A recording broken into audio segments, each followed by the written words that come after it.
Jadi intinya Sobat Tani, untuk pengendalian antraknosa ini memang ada beberapa tahapan ya. Bisa disimak secara detail ya, biar tidak gagal paham nantinya.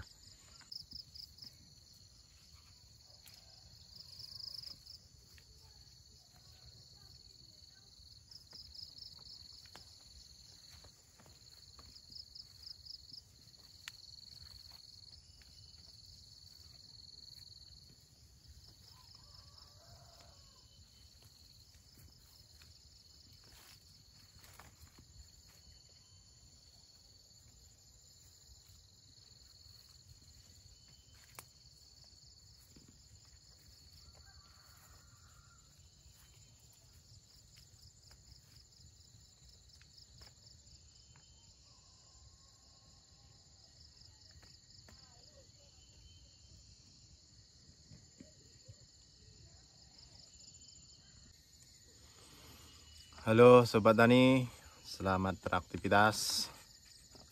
Kali ini kita melakukan pemetikan yang ke-21 di CMK kita ya Sobat Tani. Usia CMK kita sekarang 148 HST ya, yang sudah kita lakukan pemetikan yang ke-21 kalinya untuk hari ini. Tapi Sobat Tani, video kali ini saya akan menjawab tentang penanggulangan ya penyakit yang paling berbahaya, yakni penyakit di musim hujan, yaitu antraknosa ya Sobat Tani. Ini hanya tentang pengalaman saya ya Sobat Tani untuk menanggulangi ketika tanaman kita terjadi atau terserang penyakit antraknosa ya. Tapi di CMK kita nih Sobat Tani ya, alhamdulillah memang tidak terserang antraknosa. Tapi saya akan coba berbagi pengalaman bagaimana ketika tanaman CMK kita ini terserang antraknosa ya Sobat Tani. Banyak tahapan yang harus kita lalui untuk menanggulangi atau menahan serangan antraknosa tersebut. Nanti saya akan uraikan. Tetapi Sobat Tani, menurut pengalaman saya ya Sobat Tani, penyakit tersebut lebih baik dilakukan pencegahan ya sebelum terjadi serangan.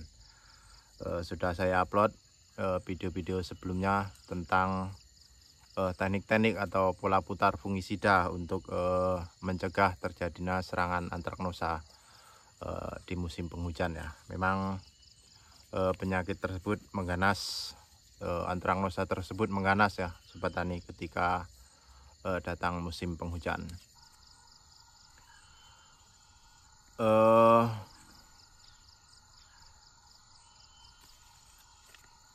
Untuk penjagaannya sendiri ya Sobat Tani ada 2 kali ya, maksudnya 2 kali, yakni di umur 64 sampai 80, kemudian di 100 up hingga 130 lah, bisa 2 kali rollingan pola putar fungisida ya. Itu kalau memang berhasil, memang tanaman kita, tanaman CMK maksudnya, bisa lolos ya dari serangan antraknosa. Tetapi jika jebol, ini yakni jurus terakhir ya, maksudnya jurus terakhir ini memang banyak bahan fungisida ya untuk menanggulangi atau menahan serangan tersebut.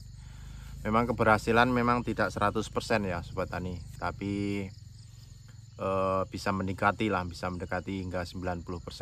Maksudnya bila terjadi serangan itu tidak sampai menyebar luas ya Sobat Tani. Bahkan yang terserang, maksudnya buah yang terserang begini, ini bisa kering di tempat ya. Maksudnya bekas antraknosa tersebut ya, maksudnya penyakit tersebut bisa kering di buah itu, dan tidak menyebar sampai luas, sampai menghabiskan buah-buah cabai kita ya. Baiklah Sobat Tani, apa saja fungisida yang saya gunakan untuk menahan antraknosa tersebut ya.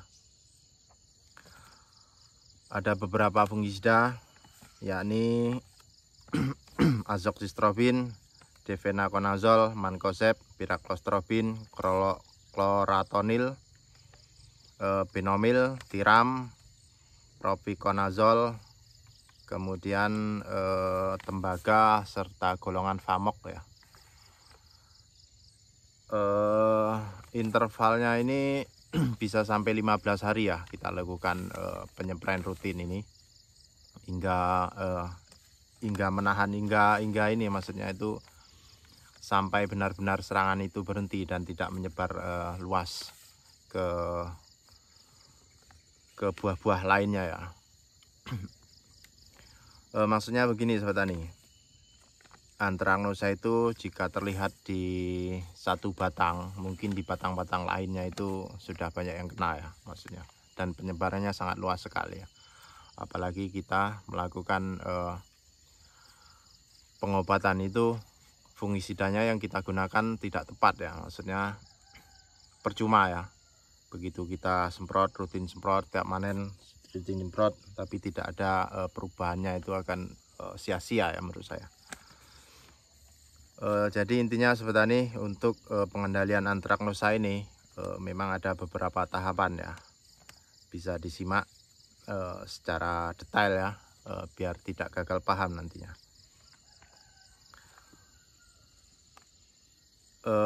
Rollingan Anthracnosa ini ya sobat tani, ini penggunaannya memang harus benar-benar fokus ya, maksudnya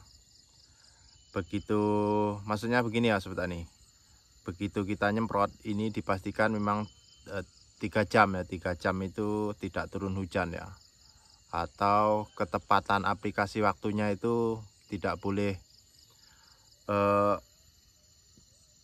diperlambat ya, maksudnya hari ini kita semprot, besok harus kita semprot lagi, itu tidak boleh diberi jangka waktu ya. Memang ketepatan aplikasi itu harus benar-benar kita perhatikan ya sobat tani.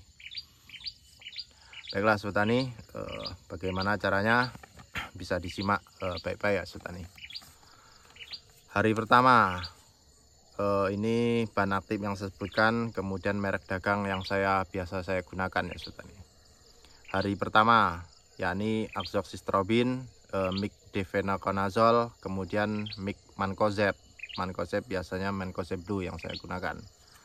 Kemudian merek dagang azoxystrobin, yakni azoxystrobin tersebut kita gunakan merek dagang yang bahan aktif yang tunggal yang sobat tani, yakni Phantom, kemudian ada juga Red Bell, kemudian difenaconazole-nya Skor, dan banyak yang lainnya ya, yang tunggal ya sobat tani. Kemudian mancozebnya banyak sekali ya merek dagangnya. Kemudian untuk hari kedua, piracostrobin, yaitu saya menggunakan merek dagang Carbrio. Kemudian chlorothalonil banyak sekali ya merek dagangnya. Kemudian untuk hari ketiganya kita bersihkan buah-buah cabai yang terserang. Kita pastikan memang benar-benar bersih ya, kita bersihkan dulu, kita buang jauh-jauh. Kemudian untuk hari keempatnya, bahan aktif benomil, merek dagangnya Benglok atau Benlet, kemudian mix dengan tiram banyak sekali ya, bahan aktif tiram maksudnya banyak sekali ya, yakni Ciplo dan sebagainya. Kemudian hari kelimanya kita bersihkan lagi, kita cari lagi penyakit buah-buah yang terserang. Dan hari keenamnya juga kita bersihkan lagi, kita pantau lagi.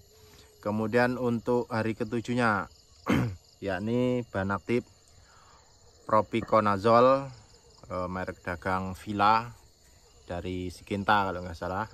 Kemudian mic chlorothalonil. Kemudian untuk hari ke-8-nya, 8 dan ke-9-nya, untuk hari 8 dan ke-9-nya ya sobat tani, kita pantau sambil kita bersihkan lagi tanaman-tanaman yang keserang.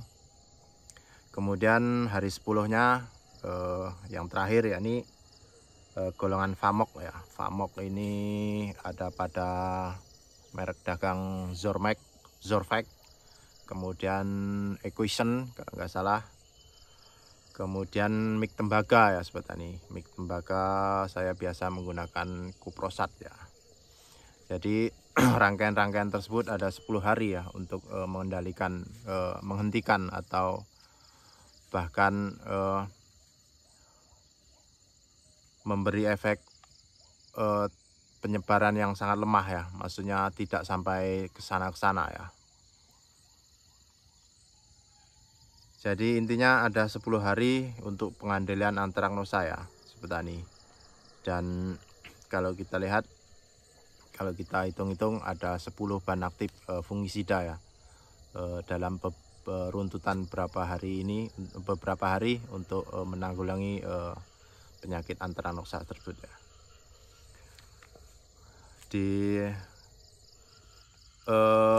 Biasanya sobat tani setelah 10 hari pengaplikasian itu ya, itu serangan memang bisa dipastikan melambat ya.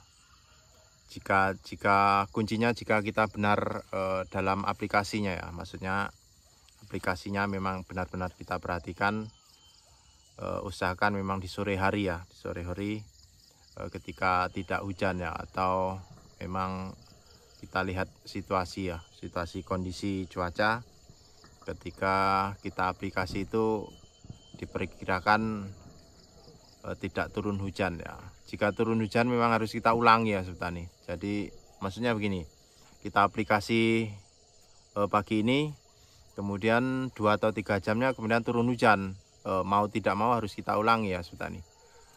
Kita ulangi sore harinya atau mungkin besoknya ya, kalau memang keadaan memang tidak ini. Jadi bahan aktifnya juga sama ya, maksudnya agar tidak sia-sia yang kita aplikasikan tadi ketika tercuci oleh air hujan ya. Kemudian jangan lupa gunakan perekat ya sobat tani. Perekat tersebut memang sangat membantu ketika musim penghujan ya sobat tani.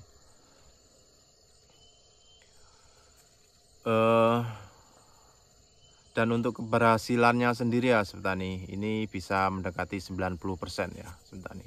Memang kalau kita hitung-hitung memang cukup banyak ya fungisida yang harus kita siapkan untuk mengendalikan Anthracnosa ini. Tapi juga perlu diingat ya sobat tani, ketika harganya tidak maksudnya tidak menuntut lah atau tidak cocok dengan obat atau fungisida yang kita beli, mungkin bisa dipertimbangkan ulang ya. Tetapi biasanya serangan Anthracnosa ini jika kita melakukan pencegahan dari awal ya, memang di buah-buah ujung lah, buah-buah terakhir itu biasanya penyakit ini menyerang ya. Jadi di rollingan di 64 sampai 80 itu, kemudian 100 up sampai 120 itu, kalau kita benar ya, maksudnya aplikasinya memang kita perhatikan, insya Allah memang sampai habis tanaman CMK ya, itu Anthracnosanya tidak sampai menghabiskan ya, maksudnya tidak sampai mampir dulu ya. Mungkin itu ya sobat tani, video kali ini tentang pembahasan Anthracnosa. Bisa saya bilang ya, teknik ini memang teknik rahasia ya, tapi menurut saya nggak apa-apa. Mudah-mudahan memang bermanfaat bagi saya dan bisa menjadi referensi lah, atau